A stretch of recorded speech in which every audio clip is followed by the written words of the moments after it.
नमस्कार साथियों, केजीएस परिवार में मैं अभिषेक एक बार फिर से आप सभी साथियों का हार्दिक स्वागत अभिनंदन करता हूं। उम्मीद करते हैं आप सभी स्वस्थ होंगे, मस्त होंगे। एक बार बताइए सभी साथी कैसे हैं, आप लोगों की पढ़ाई कैसी चल रही है। और इतना गैप मिला, लगभग 30-40 मिनट का, आपने चाय वगैरह एकदम पी ली है या नहीं, एक बार बताइए सभी साथी। फिर स्टार्ट करते हैं अपनी क्लास को। ठीक है, बोलिए भाई।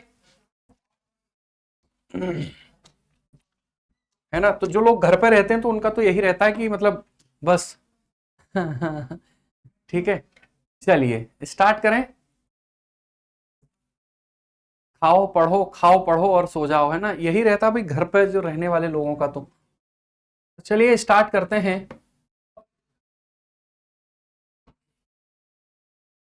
बिल्कुल भाई, चाय पी लिया सर, बहुत अच्छी बात है भाई। अच्छा, दूसरी क्लास थी, अरे बाप रे बाप।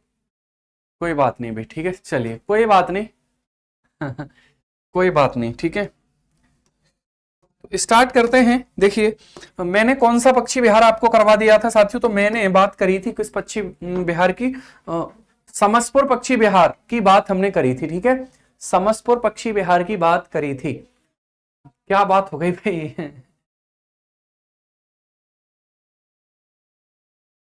चलिए ठीक है, तो हेडिंग लगानी है हमें सैंडी पक्षी अभयारण्य।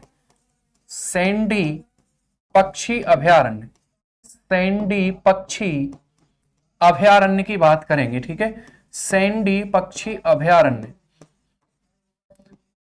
सैंडी पक्षी अभयारण्य।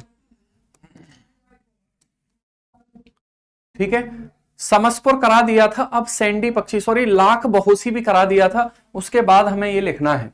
ठीक है, उसके बाद साथियों हमें ये लिखना है यहां पर, है ना। तो ये हमारा हो जाएगा Sandi, Sandi bird sanctuary. Sandi bird sanctuary वाला जो है साथियों, ये हमारा हो जाता है। ठीक है, अगर हम सैंडी पक्षी अभयारण्य की बात करेंगे तो समझिएगा, है ना, ये साथियों इंपॉर्टेंट है। सैंडी पक्षी अभयारण्य की बात करेंगे तो इसको हम देखते हैं। चलो, बिल्कुल भाई, है ना। ठीक है, देखिए, अगर मतलब ये तो सही बात नहीं है, अगर मतलब कोई व्यक्ति अगर फालतू कमेंट करता भी है तो उसको खुद ही सोचना चाहिए। मैं तो इसी मतलब मेरा उद्देश्य ये नहीं है कि मतलब, मैं सिर्फ यही समझाना चाहता हूं कि ये आप लोग मेच्योर हैं, समझदार हैं, है ना। आपको बहुत सारी चीजें इग्नोर करनी पड़ती हैं तो करिए इग्नोर, क्या दिक्कत है ना। हर चीज को अगर दिल पे लेके बैठेंगे, हर चीज को अगर करेंगे, ये मतलब केवल ऐसा नहीं, क्लास की बात नहीं कर रहा हूं, जीवन में, जीवन में भी तो बहुत सारी चीजें आपको इग्नोर करनी पड़ेंगी, वरना तो समस्याएं और ज्यादा बढ़ती हैं, है ना। समाज में, परिवार में, और इतने सारे दुख लोगों के पास है, क्यों है, उसका कारण है अंडरस्टैंडिंग का मामला नहीं है। लोग चीजों को इग्नोर नहीं कर पाते, है ना। ठीक है, तो इग्नोर करना आपको सीखना पड़ेगा भाई चीजों को। ठीक है, एक किताब है जिसको प्रेजेंट टाइम में मैं अभी पढ़ रहा हूं, वो किताब है द लेटिंग गो, मुक्त हो सशक्त हो। ठीक है, उसका ये टाइटल है, मुक्त हो सशक्त हो, है ना। तो ऐसी किताब है, पढ़ा करो यार, थोड़ा सा मन लगेगा आपका, है ना भाई। चलिए, अगर आप किताबें पढ़ेंगे तो आपको शब्द मिलेंगे अच्छे अच्छे, और क्या है। चलिए आगे चलते हैं। तो देखिए, अगर हम सैंडी पक्षी अभयारण्य की बात करते हैं साथियों, ये कहां है, ये हमारा हरदोई में स्थित हो जाता है, यानी कि जनपद, जनपद, जनपद जो है साथियों वो क्या होगा, वो हमारा हो जाएगा। ठीक है, जनपद इसका जो है कहां पर होगा, तो ये हमारा हो जाएगा हरदोई। हरदोई में, कहां पर, हरदोई में ये हो जाएगा। और साथियों हरदोई में एक कस्बा है, एक टाउन है। ठीक है, हरदोई में क्या है, एक कस्बा हो जाएगा, यानी कि टाउन हो जाएगा। और वो टाउन कौन सा है, तो वो हमारा सैंडी हो जाएगा। कौन सा होगा, वो हमारा सैंडी टाउन हो जाता है। क्लियर। चलिए आगे चलते हैं, अगले पॉइंट पर बात करते हैं। चलिए, है ना, आपसे कोई नहीं जीत सकता भाई। ठीक है, चलिए आगे चलते हैं अगले पॉइंट पर। इसकी स्थापना, तो इसकी स्थापना साथियों हमारी हुई थी 1992 में, है ना। इसकी स्थापना की अगर हम बात करेंगे, इसकी स्थापना, स्थापना यानी कि हरदोई में एक कस्बा है सैंडी, और उसी कस्बे में साथियों ये स्थित हो जाता है। ठीक है, अगर हम यहाँ स्थापना की बात करेंगे तो ये स्थापना इसकी होगी 1992 ईस्वी में। देखिए, अगर आप मेरी क्लास में भी ऐसी बातें करेंगे तो आपको पता है मेरे पास शब्द बहुत अच्छे अच्छे शब्द, वोकेबुलरी जो है मेरी वो बहुत अच्छी है। फिर किसी को ऐसा हर्ट हो जाएगा, फिर किसी को ऐसा लगेगा कि यार ये सर आज क्या बोल दिया हमसे भी, है ना। तो प्लीज आप शांति से पढ़िएगा, एकदम मस्त इंसान हैं आप लोग, सभी बहुत अच्छे हैं, तो प्लीज, है ना। ठीक है, चलो आगे चलते हैं। इसकी स्थापना 1992 नहीं है, सॉरी 1990 इसकी स्थापना हो जाती है। 1990 में साथियों, 1990 ईस्वी में इसको स्थापित किया गया था। ठीक है, आगे बात करेंगे, अगले पॉइंट पर बात करेंगे तो समझिएगा इसका क्षेत्रफल जो है इसका क्षेत्रफल जो है साथियों, उसकी अगर हम बात करेंगे, इसका एरिया कितना है, तो इसका एरिया तो बहुत छोटा सा है, 3.02 किलोमीटर स्क्वायर। किलोमीटर स्क्वायर जो है वो इसका साथियों क्या हो जाता है, क्षेत्रफल हो जाता है। और इसी अभयारण्य के पास में, ठीक है, इसी अभयारण्य के पास में साथियों एक नदी बहती है, उस नदी को, है ना, गर्रा नदी कहा जाता है। इसी अभयारण्य के पास, इसी अभयारण्य के पास में, इसी अभयारण्य के नजदीक, नजदीक, नजदीक, है ना, इसी अभयारण्य के नजदीक गर्रा नदी प्रवाहित होती है।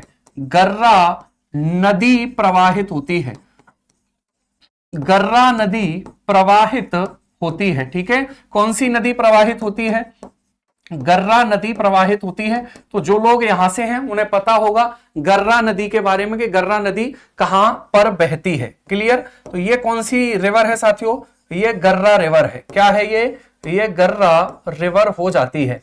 क्लियर, अगर हम यहां पर बात करेंगे तो ये साथियों किस अभयारण्य के, ये हमारी सैंडी पक्षी अभयारण्य के नियरेस्ट फ्लो करती है गर्रा रिवर। तो गर्रा रिवर भी कहां, हरदोई में बहती है, ध्यान रहे, हरदोई में गर्रा रिवर बहती है और ये सैंडी पक्षी अभयारण्य के पास बहती है। ठीक है, सैंडी पक्षी अभयारण्य के पास बहती है। अगर हम बात करेंगे इस नदी की, तो लंबाई इसकी लगभग 46 किलोमीटर के आसपास इसकी लंबाई है ना। इसकी अगर लेंथ की बात कर लेते हैं तो इस नदी की जो लेंथ है साथियों वो लगभग 46 किलोमीटर हो जाएगी। कितनी हो जाएगी, 46 किलोमीटर हो जाएगी, है ना भाई। आगे चलते हैं अगले पॉइंट पे, ये नोट कर लो, आप नोट कर लिया ना, आपने नोट कर लिया भाई, आपने बोलो एक बार जल्दी से। ठीक है, तो इसको नोट कर लीजिए, जनपद हरदोई में कस्बा सैंडी है, वहां पर ये स्थित है। स्थापना 1990, एरिया इसका 3.02 किलोमीटर स्क्वायर है। इस अभयारण्य के पास में गर्रा नदी प्रवाहित होती है। ठीक है, तो ये भी एक इंपॉर्टेंट पॉइंट है। आगे चलते हैं, अगले पॉइंट पर चलते हैं। अगला होगा हमारा साथियों बखीरा पक्षी अभयारण्य। कौन सा होगा, तो अगला हो जाएगा बखीरा पक्षी अभयारण्य। ठीक है, तो अगली हेडिंग हमारी लगाएंगे बखीरा पक्षी अभयारण्य। बखीरा पक्षी अभयारण्य की बात करेंगे।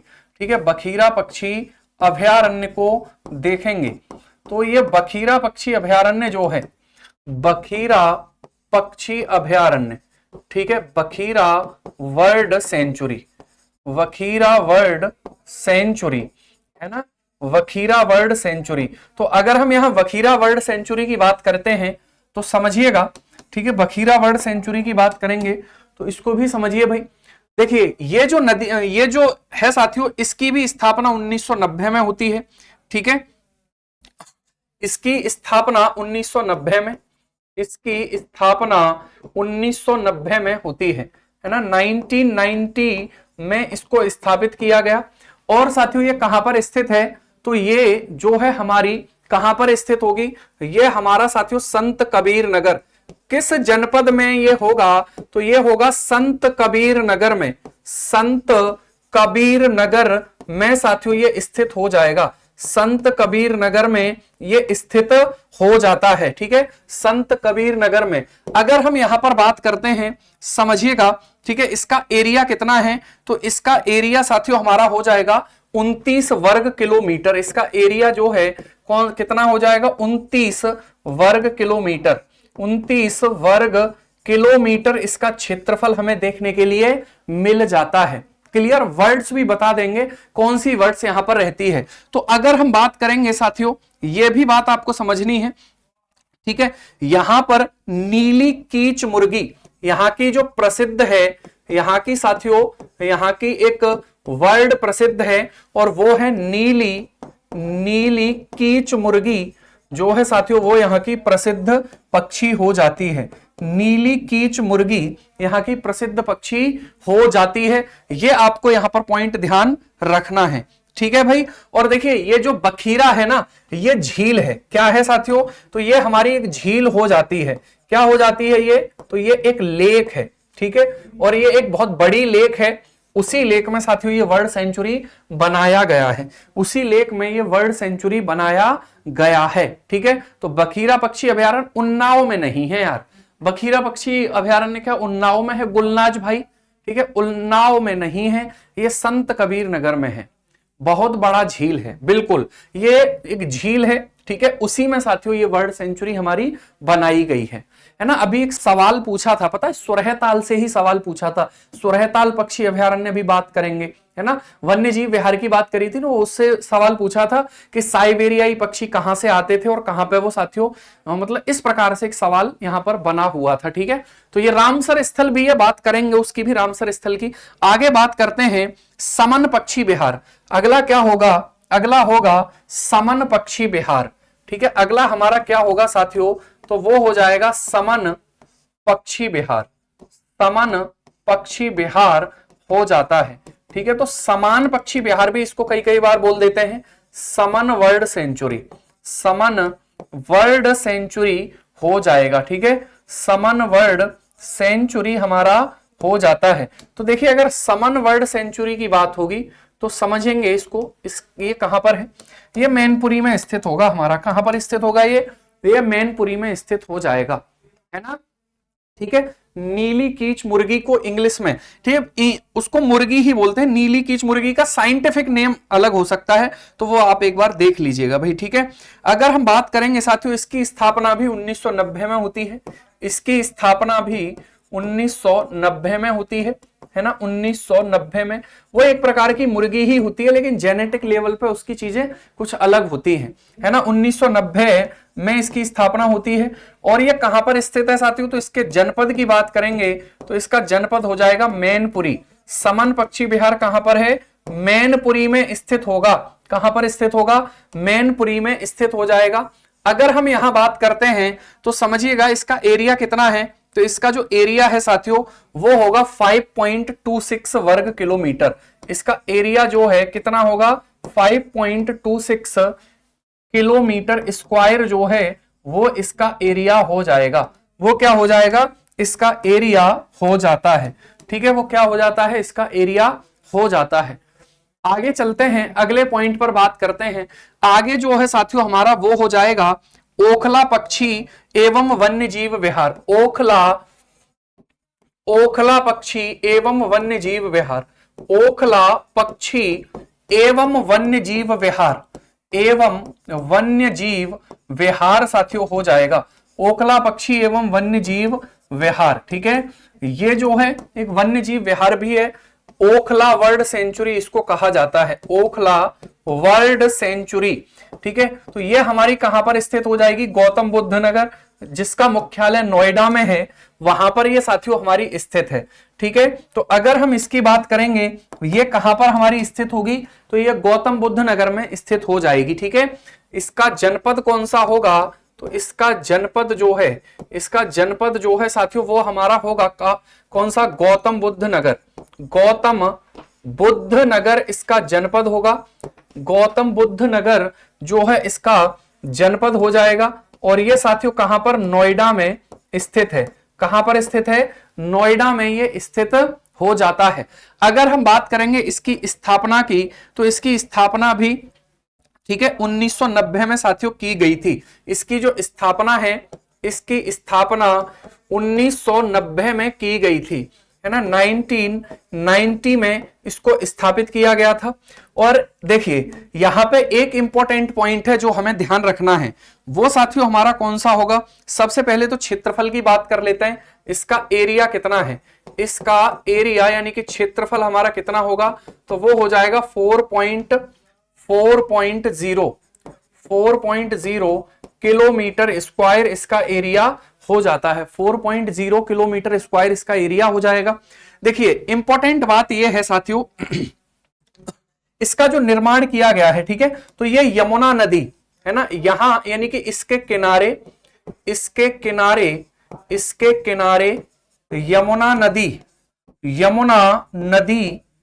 यमुना नदी बहती है, यमुना नदी बहती है, ठीक है, यमुना नदी बहती है। और यहीं पर साथियों एक क्या बनाया गया है, यमुना बैराज बनाया गया है। क्या बनाया गया है यहां, तो यमुना नदी पर यमुना बैराज बनाया गया है। तो यमुना नदी पर गौतम बुद्ध नगर में जो बैराज है वो यमुना बैराज हो जाएगा, जो ओखला पक्षी विहार के आसपास स्टेबल किया गया है। ठीक है भाई, तो ये पॉइंट भी आपको यहां पर ध्यान रख लेना है भाई। ठीक है, इन दोनों को उठा के इधर कर लेते हैं क्योंकि ये मामला गड़बड़ हो रहा है।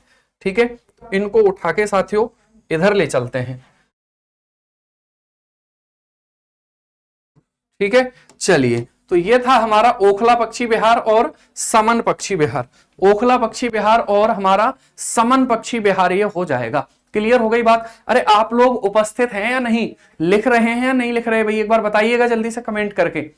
एक बार कमेंट करेंगे और बताएंगे सभी लोग क्लास में उपस्थित हैं या नहीं, लिख रहे हैं चीजों को या नहीं लिख रहे, समझ में आ रहा है नहीं आ रहा है, मतलब ये चीजें, ये पॉइंट जो है पॉइंट टू पॉइंट एकदम क्लियर है ना बातें। बिल्कुल, पार्वती अर्गा पे भी आएंगे, है ना, चिंता मत करिए, सारे कराएंगे भाई, छोड़ेंगे कुछ भी नहीं। बिल्कुल भाई, ठीक है, तो चलिए बहुत अच्छी बात है, आगे चलते हैं अगले पॉइंट पर। और अगला जो हमारा होगा साथियों वो हो जाएगा सुर सरोवर पक्षी विहार। कौन सा होगा वो, तो वो हो जाएगा सुर सरोवर पक्षी विहार। ठीक है, बहुत सुंदर भाई, हेडिंग लगाएंगे सुर सरोवर पक्षी विहार, सुर सरोवर पक्षी विहार। ठीक है, तो सुर सरोवर पक्षी विहार हो जाएगा, सुर सरोवर पक्षी विहार, है ना भाई। तो अगर हम यहां सुर सरोवर पक्षी विहार की बात करेंगे, ये भी इंपॉर्टेंट है, रामसर साइट भी है ये उत्तर प्रदेश की। सुर सरोवर वर्ल्ड सेंचुरी, सुर सरोवर वर्ल्ड सेंचुरी जो है साथियों उसकी बात यहां पर हो जाएगी। ठीक है, तो सुर सरोवर वर्ल्ड सेंचुरी के बारे में डिस्कस करते हैं, समझिएगा। अगर हम सुर सरोवर वर्ल्ड सेंचुरी की बात करेंगे, ठीक है, सुर सरोवर वर्ल्ड सेंचुरी की बात करेंगे, बिल्कुल ठीक है, बहुत सुंदर भाई, है ना। सुर सरोवर वर्ल्ड सेंचुरी की बात करेंगे तो ये कहां पर होगी, तो जनपद हो जाएगा आगरा। जनपद क्या हो जाएगा, आगरा में साथियों ये स्थित है। कहां पर स्थित है ये, तो ये हमारी आगरा में स्थित होगी। ठीक है, अगर हम बात करते हैं इसकी स्थापना, ठीक है, इसकी स्थापना साथियों, तो इसकी स्थापना जो है 1991 में होती है, स्थापना इसकी 1991 में होती है। ठीक है, दूसरी बात एक और है, आगरा और इटावा के पास भी है ये, बिल्कुल ठीक है, ये आगरा और इटावा जो है साथियों वहां पर ये सीमा लगती है, तो वहां पर ये स्थित हो जाएगी। अगर हम बात करते हैं, ठीक है, तो इसे साथियों इसे कीथम झील, कीथम झील के रूप में भी जाना जाता है। इस पक्षी विहार को किसके रूप में, कीथम लेक, है ना। तो कीथम लेक कहां पर स्थित है, आगरा में। कीथम लेक भी कहा जाता है, इसे क्या कहा जाता है, तो इसे कीथम लेक भी कहा जाता है। ठीक है, तो इसे साथियों हम कीथम लेक भी कहते हैं, जो हमारा आगरा में स्थित होगा। अगर हम बात करेंगे इसका एरिया कितना होगा, ठीक है, तो इसका जो एरिया है साथियों समझिएगा, ठीक है, इसका जो एरिया है ना भाई, वो हो जाएगा 4.03। इसका जो एरिया है वो हो जाएगा 4.03 किलोमीटर स्क्वायर, किलोमीटर स्क्वायर इसका एरिया हो जाता है। एक पॉइंट और, ये अब देखिए आगरा और इटावा में कौन सी नदी प्रवाहित होती है, तो आगरा और इटावा में जो नदी बहती है ना, आगरा और इटावा में जो नदी बहती है वो है यमुना नदी। तो ये यमुना नदी के मैदानों में फैला हुआ है, यानी कि ये जो है साथियों ये यमुना नदी के मैदानों में, यमुना नदी के मैदानों में फैला हुआ है, यमुना नदी के मैदानों में फैला हुआ है। ठीक है, यमुना नदी के मैदानों में फैला हुआ हो जाता है ना भाई। ठीक है, तो ये पॉइंट आपको यहां पर ध्यान रखनी है, ये जो झील है वो यमुना नदी के मैदानों में फैला हुआ है। अगर हम यहां पर बात करें, ठीक है, हम यहां पर बात करें यमुना रिवर, बिल्कुल आगरा और इटावा के नजदीक जो नदी बहती है वो कौन सी है, यमुना नदी हो जाती है। चलिए भाई अगले पॉइंट पर बात करते हैं। ठीक है, अगले पॉइंट पर बात करते हैं, समझिए। अगला होगा सोरहताल पक्षी अभयारण्य। सोरहताल पक्षी अभयारण्य, ये नोट कर लिया आपने, ठीक है, इतने ही पॉइंट इनके बारे में अगर आप याद रखेंगे, जिनके बारे में वर्ड है जो फेमस है वो मैं बताता रहूंगा, बाकी जरूरत नहीं है। ठीक है, चलिए आगे चलते हैं। अगला होगा सुरहताल पक्षी अभयारण्य। सुरहताल पक्षी अभयारण्य हो जाएगा, सुरहताल पक्षी अभयारण्य। ठीक है, तो अगले पॉइंट पर हम बात करेंगे साथियों, समझिएगा, वो है हमारा कौन सा, सुरहताल पक्षी अभयारण्य। सुरहताल, सुरहताल पक्षी अभयारण्य, सुरहताल पक्षी अभयारण्य हो जाएगा। अगर हम यहां पर सुरहताल पक्षी अभयारण्य की बात करेंगे, Surhatal world century, Surhatal world century. ठीक है, तो अगर हम यहां पर सुरहताल वर्ल्ड सेंचुरी की बात करते हैं तो समझिएगा भाई इसके कंडीशंस क्या क्या हैं, कहां पर यह स्थित है। सबसे पहले तो इसका नाम पूछ लेता है कि इसका दूसरा नाम क्या है। ठीक है, इसका दूसरा नाम साथियों क्या है, यही सवाल हमसे पूछ लिया जाएगा। तो इसका जो दूसरा नाम है वो है जयप्रकाश नारायण, है ना। इसका जो अदर नेम है, अदर नेम, इसका जो अन्य नाम है वो क्या होगा, वो होगा जयप्रकाश नारायण, जयप्रकाश नारायण, जयप्रकाश नारायण पक्षी विहार, जयप्रकाश नारायण पक्षी विहार साथियों हो जाता है। ठीक है, ये आपको यहां पर ध्यान रखना है। जयप्रकाश नारायण पक्षी विहार कौन सा है, तो वो हमारा हो जाएगा, ठीक है, सुरहताल पक्षी। अगर हम बात करेंगे साथियों, इसकी स्थापना 1991 में होती है, इसकी स्थापना 1991 में होती है, स्थापना 1991 में होती है। अगर हम बात करेंगे जनपद, तो कहां पर है ये, तो ये जनपद साथियों डिस्ट्रिक्ट बलिया में ये स्थित है। कहां पर स्थित होगा, बलिया। ठीक है, बलिया आपको पता है उत्तर प्रदेश का सबसे पूर्वी जिला माना जाता है, सबसे पूर्वी जिला उत्तर प्रदेश का बलिया माना जाता है, उसी में ये स्थित हो जाएगा। अगर हम बात करेंगे साथियों इसका क्षेत्रफल कितना है, तो इसका जो क्षेत्रफल है वो लगभग 34 किलोमीटर स्क्वायर के आसपास होगा। इसका जो एरिया है 34.32 किलोमीटर स्क्वायर जो है वो इसका साथियों एरिया हमारा हो जाता है। अब एक पॉइंट और समझिए, ठीक है, एक पॉइंट और समझिए, वो इंपॉर्टेंट पॉइंट है। देखिए सुरहताल बेसिकली क्या है, एक झील है।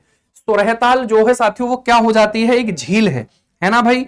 अगर हम यहां पर बात करेंगे, अगर हम बात करेंगे यहां पर, तो समझिए, ठीक है, सुरहताल जो है वो क्या है, वो एक झील है।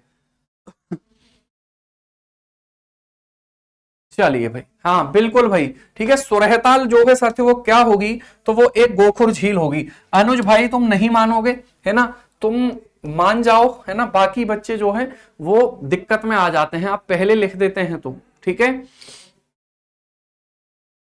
बिल्कुल नोट से क्यों नहीं दे सकते भाई। ठीक है, चलिए, तो सुरहताल जो है साथियों, सुरहताल, सुरहताल की अगर हम बात करेंगे, यह क्या है, यानी कि सुरहताल जो है, ठीक है, सुरहताल जो है वो क्या है, वो एक गोखुर झील है। वो क्या है, वो गोखुर झील हो जाएगी। ठीक है, अगर आपको ये ऐसी आदत पड़ जाएगी ना पहले आंसर बताने की, तो पता चला कि आप मतलब इंटरव्यू में गए और वो पूछ भी नहीं रहे, वो भी जवाब आप दे रहे हैं। मतलब उसको दिल पे मत लीजिएगा, बस वो एक आपको बताना था, थोड़ा सा तो बता दिया भाई, है ना। पर ऐसा नहीं है कि मैं मतलब मुझे कोई दिक्कत है, मुझे कोई आपत्ति नहीं है। ठीक है, चलिए, तो गोखुर झील है यानी कि ऑक्सबो लेक है। कौन सी लेक है, ऑक्सबो लेक। ठीक है, ऑक्सबो लेक है। अच्छा, इस लेक का निर्माण किसने किया है, तो बलिया से आपको पता है कि गंगा नदी बिहार में प्रवेश करती है। बलिया से गंगा नदी, ठीक है, बिहार में प्रवेश करती है। तो यहां पर इस झील का जो निर्माण किया है वो किसने किया है। ठीक है भाई, इस झील का जो निर्माण किया है वो किसने किया है ना। ये झील गंगा नदी के द्वारा बनाई गई है। ठीक है, ये झील गंगा नदी के द्वारा ही बनाई गई है, गंगा नदी के द्वारा बनाई गई है। ठीक है, तो गंगा नदी के द्वारा ही इसको, झील को क्या किया गया है, बनाया गया है। गोखुर झील तो आप समझते ही हैं, नदियां जो है जब मिएंडरिंग करती हुई बहती हैं, मिएंडरिंग करती हुई बहती हैं, यानी कि इस प्रकार से जब नदियां प्रवाहित होती हैं साथियों, तो इस प्रकार से नदियां जब बहती हैं, ठीक है, तो कभी कभी क्या होता है, लगातार इरोजन के कारण वो इसको काट देती हैं, तो नदियां सीधी प्रवाहित होने लगती हैं, और ये जो है ये एक ऑक्सबो लेक का निर्माण कर देती हैं, ऑक्सबो लेक का निर्माण कर देती हैं नदियां। जैसे झेलम नदी के द्वारा बुलर झील बनाई गई है, क्या बनाई गई है, बुलर झील बनाई गई है, ठीक है। तो ऐसे ही तो ये सुरहताल एक ऑक्सबो लेक हो जाती है। यहां एक नाला बहता है, ठीक है, यहां एक नाला साथियों बहता है। अगर नाला की बात करेंगे, कौन सा नाला है, तो उसका नाम है कटहर नाला, कटहर नाला। तो कटहर नाला जो है ना, ये साथियों कहां मिल जाता है, ये भी गंगा नदी में मिल जाता है, वो भी यहां पर प्रवाहित होता है, कटहर नाला, ठीक है। तो ये हमारा सुरहताल पक्षी अभयारण्य था, सुरहताल पक्षी विहार ये हमारा होगा, है ना भाई। सर सभी झील तो नहीं होती भाई, सभी झील तो नहीं होती, लेकिन हाँ ठीक है, मोस्टली जो झील है साथियों वो हमारी मतलब पक्षी विहार, क्योंकि देखो एक्चुअल में क्या होता है, जैसे मान लीजिए लगातार जैसे ही मौसम चेंज होता है तो पक्षी जो है प्रवास करते हैं, है ना भाई। उनको ऐसी जगह चाहिए जहां पर उन्हें जल मिल जाए, भोजन मिल जाए, ऐसी जगह पक्षियों को चाहिए होती है। तो वो कहां इकट्ठे होंगे, मरुस्थल में तो जाएंगे नहीं कि थार के रेगिस्तान में चले गए, ठीक है। वो जाएंगे साथियों हमारे कहां पर, तो वो जाएंगे ऐसे झीलों के किनारे पर। तो जब पक्षी इकट्ठा होते रहते हैं और वहां कुछ ऐसे पक्षी भी देखने के लिए मिलते हैं जो पहले नहीं थे, तो गवर्नमेंट भी उसका फिर लोड लेती है कि यार ये पक्षी यहां क्यों आ रहे हैं। इस प्रकार से चीजें प्रोसेस में आती हैं और फिर उसको वर्ल्ड सेंचुरी घोषित कर दिया जाता है, ठीक है। तो ये बात आपको यहां पर ध्यान रखनी। कैनाल कह सकते हैं, नाला नहर, उसको कैनाल हम कह सकते हैं। यहां पर एक छोटी सी कैनाल बहती है जिसको हम कटहर नाला कहते हैं, है ना भाई, ठीक है, कटहर नाला। चलिए आगे चलें, अगले पॉइंट पर बात करें भाई, बोलो। एक पॉइंट और लिख लीजिए, यहां पर साथियों होता क्या है, यहां पर दिसंबर में, दिसंबर माह, है ना, दिसंबर मंथ में, ठीक है, दिसंबर मंथ में साथियों यहां पर सुरहताल पक्षी महोत्सव मनाया जाता है। सुरहताल पक्षी महोत्सव मनाया जाता है, सुरहताल पक्षी महोत्सव मनाया जाता है, ठीक है। दिसंबर माह में यहां पर सुरहताल पक्षी महोत्सव मनाया जाता है, सुरहताल वर्ल्ड फेस्टिवल का आयोजन यहां होता है, ठीक है। तो ये भी बात आपको ध्यान रखनी है, सुरहताल वर्ल्ड फेस्टिवल का आयोजन यहां पर होता है। क्लियर हो गई बात भाई, ठीक है, क्लियर हो गई बात।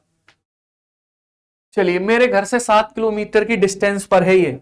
आप डिस्टेंस क्यों बता रहे हैं भाई, मतलब इस बात तो दीप्तांशु आप देख के आइएगा इसको बढ़िया से एकदम, है ना भाई।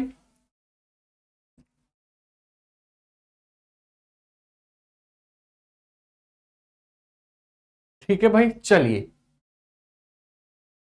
आगे चलें। लास्ट क्लास नहीं चल रही है सोने का, अब ये क्लास नहीं चल रही है तो एक बार देख लीजिएगा उसको रिफ्रेश वगैरह करके, तो चल जाएगी वो, ठीक है। चलो बिल्कुल भाई,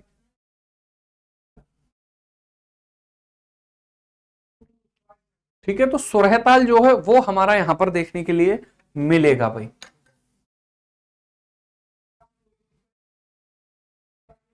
आगे चलते हैं, अगले प्रश्न पर चलते हैं, अगले पॉइंट पर चलते हैं।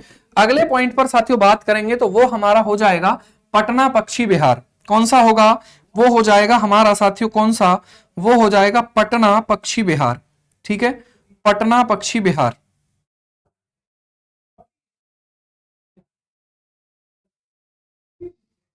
ठीक है, अगला हो जाएगा पटना पक्षी विहार। चलिए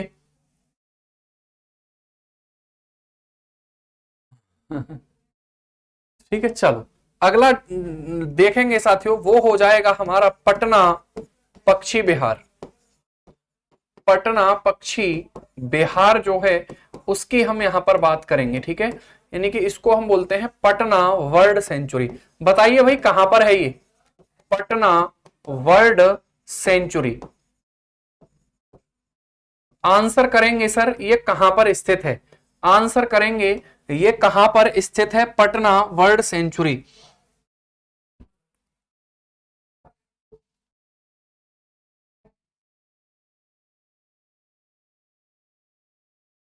बोलिए भाई ये कहां पर साथियों स्थित होगी हमारी पटना वर्ल्ड सेंचुरी।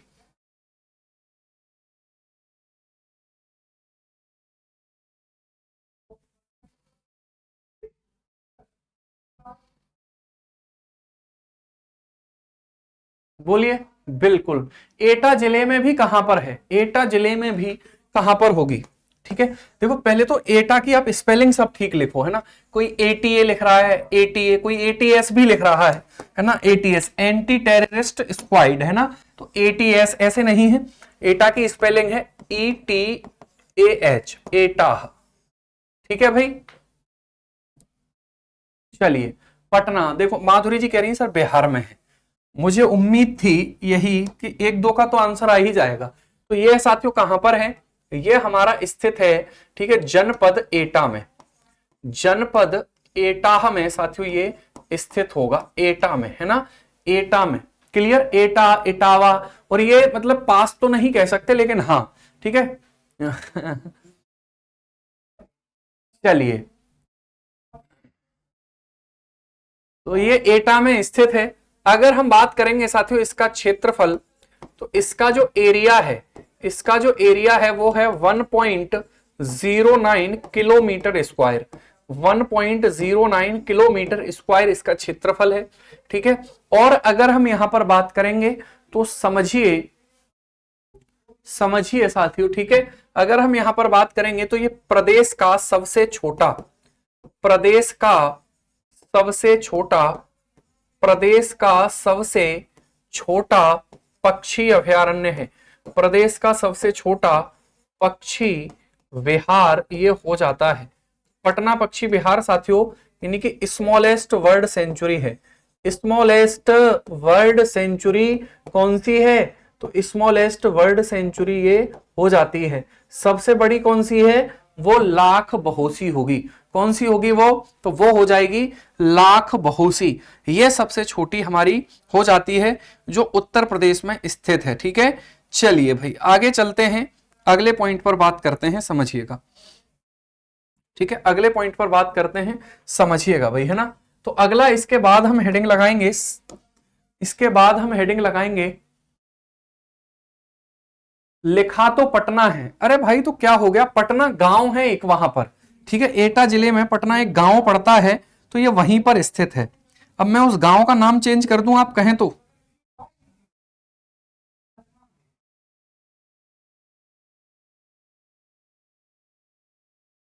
ठीक है। चलिए,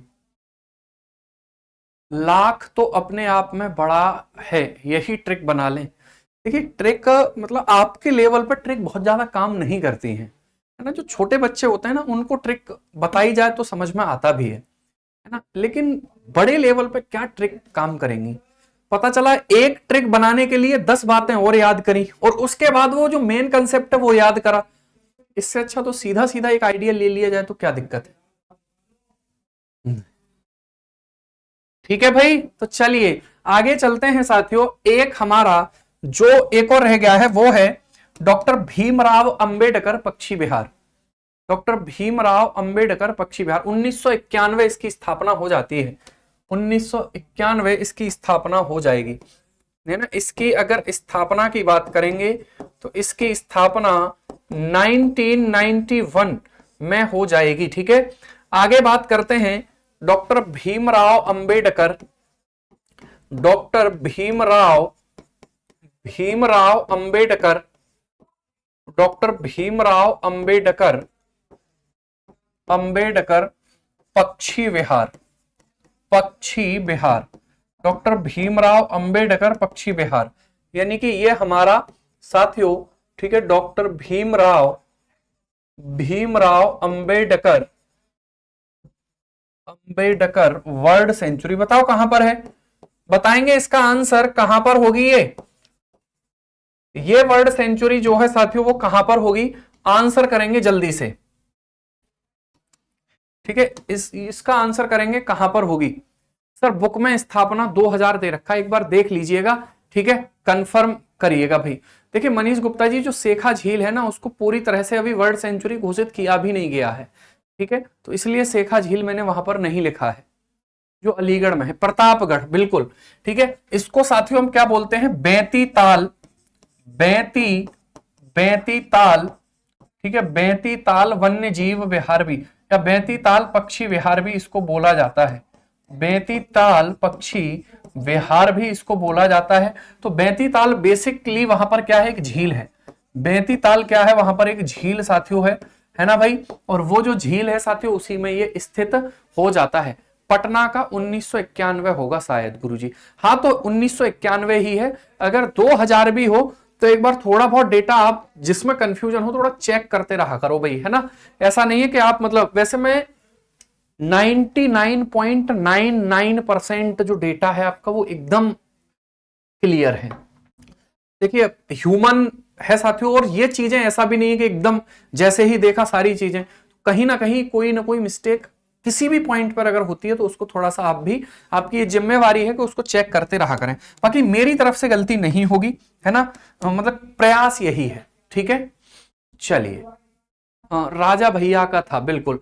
हाँ, तो अगर हम साथियों बात करेंगे इसकी जो स्थापना है, इसकी जो स्थापना है वो हमारी होती है 2003 में। कब होती है? इसकी जो स्थापना है वो हमारी कहां होती है साथियों? तो वो हमारी हो जाती है 2003 में। क्लियर? अगर हमने बात करेंगे अगले पॉइंट पर तो समझिएगा, इसका क्षेत्रफल है, ठीक है, इसका जो क्षेत्रफल है साथियों वो है 4 पॉइंट, इसका जो एरिया है वो है 4.23 किलोमीटर स्क्वायर। 4.23 किलोमीटर स्क्वायर इसका क्षेत्रफल साथियों हो जाता है, ठीक है। आगे चलते हैं, अगले पॉइंट पर बात करते हैं, समझिए।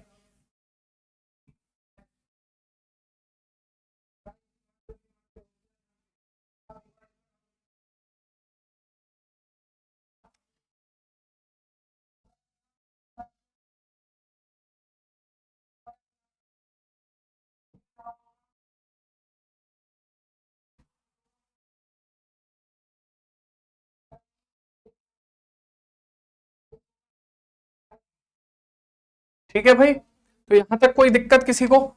चलिए,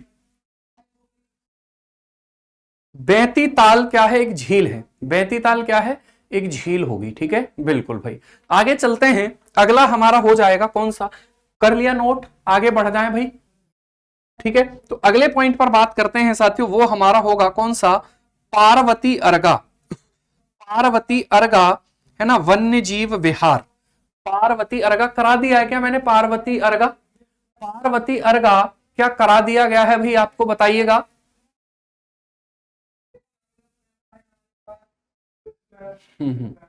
ठीक है भाई, चलो धन्यवाद, ठीक है। पार्वती अर्गा करा दिया है क्या? No sir.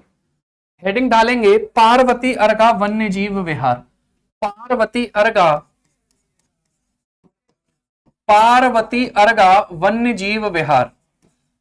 पार्वती अर्गा वन्य जीव विहार, या वन्य जीव नहीं, पार्वती अर्गा पक्षी विहार। पार्वती अर्गा पक्षी विहार, ठीक है। तो ये हमारा साथियों हो जाता है कौन सा? Parvati अर्गा world century. Parvati अर्गा world century हो जाएगा, ठीक है। तो ये हमारा है पार्वती अर्गा वर्ल्ड सेंचुरी। जब हम इसकी बात करते हैं तो इसको भी समझ लेते हैं भाई, ठीक है। तो देखिए यहां पर सबसे पहले तो पार्वती और अर्गा दो झीलें हैं और दो गोखुर झीलें हैं, ठीक है। कैसी हैं? दो गोखुर झीलें हैं। एक तो साथियों कौन सी झील है? पार्वती झील। कहां पर है? पार्वती झील, है ना। और एक है अर्गा झील। कौन सी है?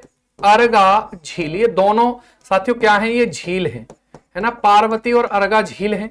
दोनों ही कैसी झील है? तो ये दोनों ही ऑक्सबो लेक है। कौन सी लेक है?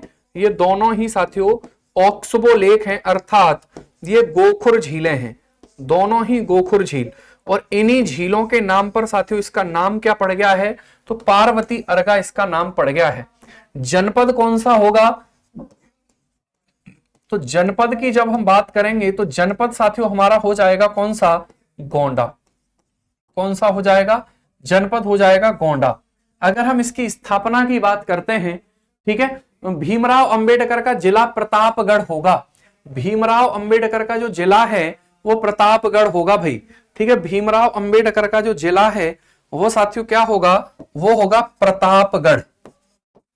प्रतापगढ़, ठीक है। आंवला का जीआई टैग कहां का दिया गया है, तो वो प्रतापगढ़ का दिया गया है। मुरब्बा कहां का प्रसिद्ध है, प्रतापगढ़ का प्रसिद्ध है। तो ये भी बात आपको यहां पर ध्यान रखनी है, ठीक है। प्रतापगढ़ इसका आंसर हो जाएगा, है ना भाई। अगर हम बात करेंगे तो जो हमारा, ठीक है, जो हमारा पार्वती अर्गा है इसका क्षेत्रफल कितना है, तो इसका एरिया है साथियों कितना, इसका एरिया है लगभग 10.84 किलोमीटर स्क्वायर, ठीक है। और अगले पॉइंट पर अगर हम बात करते हैं, अगले पॉइंट पर अगर हम बात करते हैं तो इसकी स्थापना होती है हमारी, ठीक है, इसकी स्थापना होती है हमारी कब, 1990 ईस्वी में, है ना। 1990 में इसको स्थापित किया गया था, ठीक है भाई।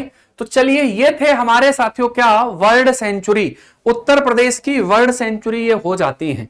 बताइए कोई डाउट यहां तक, किसी भी साथी को कोई समस्या, कोई दुविधा परेशानी हो तो एक बार डिस्कस कर लीजिए, फिर आगे बढ़ेंगे अगले पॉइंट पर। अब हमारे रामसर साइट रह गए, बाकी और कुछ भी नहीं रहा है। बताओ भाई।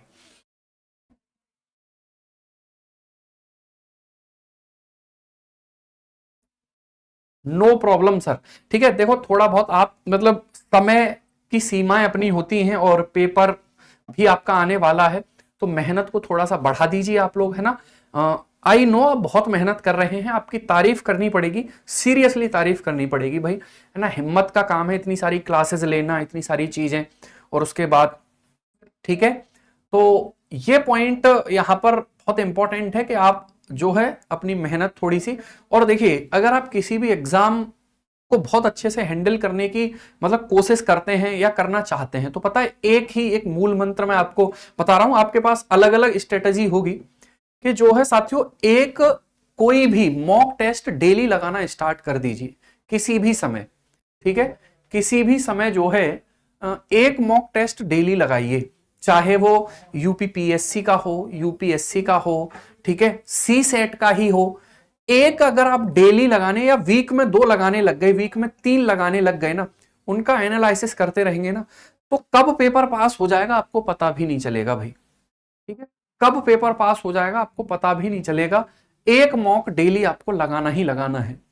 कई लोग ऐसे सेलेक्ट हो जाते हैं जो किसी का भी मॉक मिलेगा लगा दिया कि लाओ यार फ्री बैठे तो एक मॉक ही लगा देते हैं।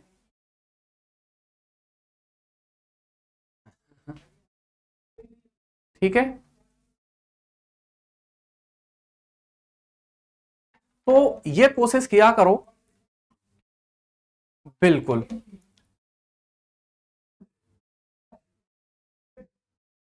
अगर आप डेली लगाएंगे ना तो उसमें थोड़ा सा आपको प्रॉब्लम होगी, दिक्कत होगी, क्योंकि इतनी देर बैठना, उसको लगाना, वन लाइनर, लेकिन उससे सीखने को बहुत मिलेगा। और आप एग्जाम का जो प्रेशर है ना उसको आप कवर करना सीख जाएंगे भाई, ठीक है। शुरुआत में कौन सी बुक बताई थी भाई, मुझे ध्यान नहीं है, कोई थोड़ा आइडिया दो फिर मैं बताऊं। मतलब जब भी आपके पास समय हो, जैसे मान लीजिए आपको लग रहा है कि यार मतलब ये ऐसे नहीं, तो आरओ ए आर ओ का मॉक लगा लिया, ताकि जीएस जो है, क्योंकि वन लाइनर चीजें आएंगी तो आपको एक आइडिया होगा। एक मॉक डेली लगाएंगे ना तो आप ये पाएंगे कि वाह, जैसे ही उसमें नंबर बढ़ेंगे ना तो फिर आपको खुशी मिलेगी, और वो खुशी जो मिलेगी ना वो आपकी तैयारी और ज्यादा मजबूत करवाती है। फिर एग्जाम हॉल में टाइम मैनेजमेंट इसलिए नहीं हो पाता क्योंकि हमने दायरा फिक्स कर लिया है कि इतना पढ़ेंगे और इतने मॉक लगा लेंगे, यानी कि लगभग हम 10 मॉक लगा लेंगे, 20 मॉक लगा लेंगे, तो हमारा क्या जरूरत है, और ज्यादा लगा दो, किसी का भी लगा दो भाई, ठीक है। स्टेटमेंट वाले क्वेश्चन कभी समझ में नहीं आते, जितने हो सके स्टेटमेंट वाले ही क्वेश्चन लगाओ, फिलहाल आपको ही देखते हैं, ठीक है। तो ये भी एक इंपॉर्टेंट बात है, इतने क्वेश्चन करके जाओ। देखिए सारा खेल प्रैक्टिस का और अभ्यास का ही है, दिमाग का तो खेल बाद में है, ये बात बिल्कुल निश्चित है भाई। ठीक है, आप जो पेपर देने जा रहे हैं हो सकता है कि उसमें माइंड की बहुत जरूरत पड़ती हो, लेकिन उससे पहले भी अभ्यास की जरूरत पड़ती है। अगर आपका अभ्यास ही इतना ज्यादा है तो फिर दिमाग रखा रह जाता है। ये सीरियस बात है। आपको शायद ये अजीब लग रहा हो, है ना, अगर कम कॉमन सेंस काम कर रहा है, कम इंट्यूशंस आपके काम कर रहे हैं, और जो है तो इतना अभ्यास करके जाओ ना कि चीजें अपने आप ही होने लग जाएंगी, देखते ही आप लगाओगे। ठीक है, 2 का टेबल याद करने में और 17 का टेबल याद करने में अंतर है, क्योंकि 17 का टेबल डेली नहीं पढ़ रहे इसलिए वो उतना कंठस्थ नहीं है। 2 का टेबल आप भूल नहीं सकते। ठीक है, बिल्कुल, है ना। जो है मतलब प्रीवियस ईयर बिल्कुल लगा सकते हैं। और क्या करेंगे, प्रीवियस ईयर ही लगाएंगे। जितने पेपर अब तक हुए हैं सबको लगाओ, एकदम मन से लगाया करो, पूरा मॉक लगाया। ठीक है, और मतलब जैसे कभी हुआ कि ऐसा टाइम मिला आपको, ऐसा टाइम मिला जैसे मान लीजिए आप आधे घंटे फ्री हैं, तो वहां बैठिए मत, 5 सवाल रीजनिंग के कर लीजिए, उनके कंसेप्ट सीख लीजिए। पढ़ाई ये जरूरी नहीं है कि एकदम व्यवस्थित तरीके से टेबल पर बैठ के ही हो, हमें 24 घंटे पढ़ाई के मूड में रहना है, वो बहुत इंपॉर्टेंट बात होती है। इसलिए तो जॉब वाले जो लोग हैं, जो पुलिस में हैं, जो टीचर हैं, जो सिलेक्शन ले जाते हैं, क्योंकि वो हर चीज से साथियों रूबरू हैं। जॉब में है तो उन्हें ये पता चल रहा है कि कितनी टफ है, समझ रहे हैं ना, तो उन्हें एहसास है, वहां से उन्हें मोटिवेशन मिल रहा है। और जो घर पे बैठा हुआ है ना, वो कम मोटिवेट रहता है, जो जॉब में है वो ज्यादा मोटिवेट रहता है, क्योंकि उसे पता है कि यार ये अगर करता रहा ना जीवन भर तो फिर कहानी खराब हो जाएगी, इसलिए वो और ज्यादा मेहनत करता है और ले जाता है सिलेक्शन। कई लोग सेलेक्ट हुए हैं ऐसे। तो बहुत इंपॉर्टेंट बात है ये, है ना। आपको शायद ये नॉर्मल लग रही हो लेकिन बहुत इंपॉर्टेंट बात है। 4-4 घंटे 5-5 घंटे लोग सोए हैं। हाँ, मुक्त हो सशक्त हो, वो किताब जो है वो है द लेटिंग गो करके एक किताब आती है, द लेटिंग गो। ठीक है, उसको आप पढ़िए, अच्छी किताब है। ठीक है, बिल्कुल भाई। तो सबकी स्ट्रेटेजी अपनी अलग अलग होती है। करिए, कोशिश करिए कि 1 मॉक 2 मॉक डेली हमें लगाना है। बीच में जब समय मिल गया 5 सवाल मैथ के कर लिए, 5 सवाल रीजनिंग के कर दिए, कोई स्टेटमेंट वाला एक ही सवाल मिला तो एक ही को एनालिसिस कर लिया, तो उससे चीजें बढ़ेंगी ही, कम तो नहीं होंगी, है ना। नहीं, इमोशनल वाली बात नहीं है, एकदम मस्त रहो, बिंदास रहो, अच्छे से चीजों को करो। मुझे फैक्ट याद नहीं होते, मुझे पता नहीं क्या है, मुझे फैक्ट याद रहते हैं। क्यों याद रहते हैं? क्योंकि बार बार मैं उनको रिपीट करता रहता हूं, इसलिए मुझे फैक्ट याद हो जाते हैं। ठीक है, बिल्कुल। जॉब छोड़ भी नहीं सकते और उसमें आगे मतलब चीजें, तो कोई बात नहीं, ऐसे लोगों के लिए तरीका है कि वो, ये भी जॉब टफ है जिसमें आप जा रहे हैं, लेकिन इसमें बहुत सारी चीजें बहुत इजी हैं। ठीक है, तो कल आपसे बात करते हैं फिर, है ना। ये बात मेरी ध्यान रखना, जब भी समय मिला 5 सवाल 10 सवाल, सी सेट तो वैसे ही पास हो जाएगा, है ना, आपके लिए उसको बहुत ज्यादा मेहनत करने की जरूरत नहीं है। तो कभी भी हम वही है कि माहौल में हमें उसी में रहना है, और कोसना नहीं है, चीजों को दोष नहीं देना है, बस अपने ऊपर लगातार काम करते रहना है, तो आपको फायदा मिलेगा भाई। और ऐसे लोग ही आगे जा रहे हैं जो सिर्फ परेशानियों में भी पॉजिटिव मतलब एनर्जी को खींच रहे हैं। कुछ लोग ऐसे होंगे जो हर चीज में नेगेटिव, अरे डीएम बन के क्या कर लोगे, मरना, मर के तो सब ऊपर ही जाते हैं, वो ये ऐसे बोल देंगे आपसे, आपको लगेगा यार बात तो ये भी सही है, मर के तो सब ऊपर ही जा रहे हैं, कोई सोने की थाली में भोजन थोड़े ही खाता है डीएम, ये भी बात सही है ना। और ऐसे करके वो चीजों को खराब करते रहते हैं। आप ज्यादा पढ़ेंगे तो बता देंगे अरे देखिए मोदी जी कहाँ इतना पढ़े थे, है ना, वो फलाने मंत्री हैं कहाँ इतना पढ़े थे, देखिए आज राज्यसभा में है, लोकसभा में है। ऐसे लोगों से दूर रहना है और खूब मेहनत करनी है। होते हैं भाई, नहीं होते क्या, हर चीज में कमी निकालते रहते हैं। आपने कोई बहुत अच्छी चीज ली, उसी में कमी निकाल देंगे, अरे ऐसे थोड़ी सिलेक्शन होता है, ऐसे नहीं होता, वैसे होता है, जैसे हम बताएंगे वैसे होता है। ऐसे लोगों से दूर रहो और उनसे कहो कि भैया धन्यवाद, उनका भी सुनो, सबका सुनो, लेकिन करो वही जो आपको मतलब ऐसा लगता है जो फायदा दे रहा है, और प्रयोग आपको ही करने हैं, आपको ही आगे जाना है। ठीक है, तो चलिए, कल तो क्लास नहीं होगी लेकिन मंडे को आपकी क्लास होगी। कल मतलब क्लास जो है उसका टाइमिंग थोड़ा ठीक नहीं बैठ पा रहा इस वजह से। ठीक है, तो चलिए, धन्यवाद, बाय बाय, टेक केयर।